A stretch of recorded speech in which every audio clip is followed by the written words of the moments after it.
দুপুরে আছে না, দুপুরে সারাদিন ঘুমাইনি, সকালে ওই যে ফুচকা দোকানে এসে 3-4টা ডিম খায়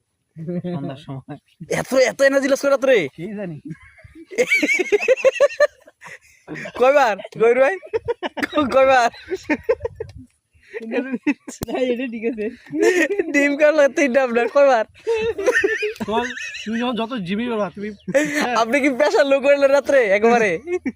মারতে মারতে প্রেশার লো হয়ে যায় ডাম্বেল প্রেশার লো আপনি কিছু কয় না বাবা,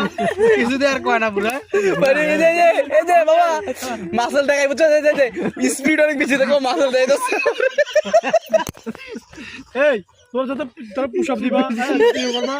দেখেন আগে তো দেখেন না একটু গেঞ্জিটা এটা থাম্বনেলটা দেখাই দাও। দেখেন না এই যে দেখেন অনেক পরিশ্রমের ফল কই ভাই আপনি ওটা নাই দেখি ডাইনাতে পরিশ্রম বেশি হয় না